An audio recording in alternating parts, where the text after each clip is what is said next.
Hello and welcome everyone to this Tidbits video where we're going to talk about the pedestrian side of tucking in for right turns. Now, just to recap a slight bit, as I mentioned in the right turn video, legally I must turn from the rightmost portion of the lane.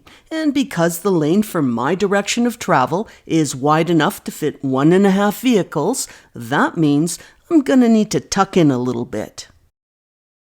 And the key to tucking in is to do it sooner rather than later. And that's because I want to be finished moving over within enough space so that I can get my vehicle back to being nice and straight by this point here, which is roughly 2 vehicle lengths from the intersection.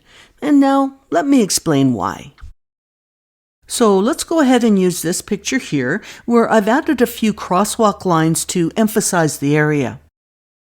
So when it comes to pedestrian safety, it all boils down to this. If I'm stopped in a straight line and I get rear-ended, my vehicle would be shot forward, putting anyone in the crosswalk area ahead of me in danger, which is bad enough. But if I stop with my vehicle angled, or even just my tires angled, and I'm rear-ended, then not only are the pedestrians straight ahead of me in danger, but also all of the pedestrians in this crosswalk area to my right.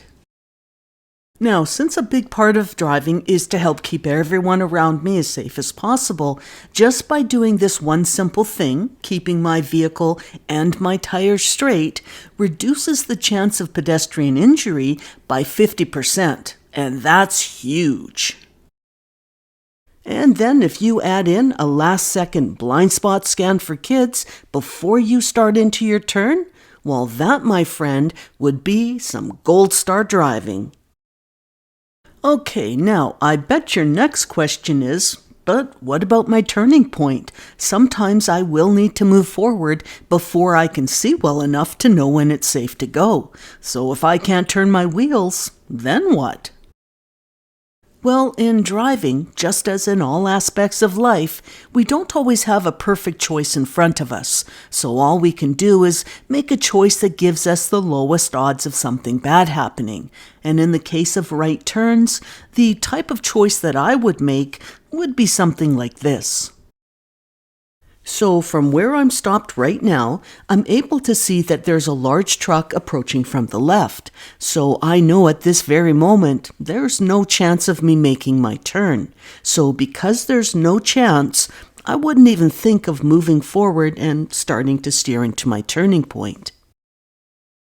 Now, I was able to see the truck because it was much larger than the white car, but once the truck passes, I'm left with my vision slightly blocked by the white car, and if there's a smaller vehicle approaching, it might be hidden. So that means I can't see the 3 vehicle length distance that I must be able to see before I can say that I'm 100% safe to start into my turn. Now, this is where my comment, we don't always have a perfect choice in front of us, comes into play. Because in a perfect world, when I start my turn, I want to be able to complete my turn. But that white car is blocking some of my view, so that may not be an option for this turn. So I really have no choice here. I need to move forward, starting to steer at my turning point, while I give the area where the white car is parked a few more glances to check and see if any vehicles are coming. And what do you know? I do see a vehicle now, so I will have to stop with my vehicle angled now. So the whole moral of this story is, I tried my best. I didn't move forward while I saw there was 0 chance of making my turn when the truck was there, and that alone is something a safe-minded driver keeps in mind. Then when I did move forward, starting to steer at my turning point, I still saw nothing that would cause me to stop until I got farther forward, which allowed me to see the gray car. So once again, I tried my best. But sometimes we just end up having to stop on an angle, and there's nothing we can do about that. But being aware like this means the number of times that we do end up in a risky situation stopping on an angle like this will be very limited, and that is doing our best. Now, before I let you go, the last thing I want to mention is this. Sometimes you may get honked at for not moving forward right away, and that is A-OK. Don't let it faze you or spur you into doing something unsafe. Remember, this person is behind you, so how the heck can they possibly see what you're reacting to? So just let it go.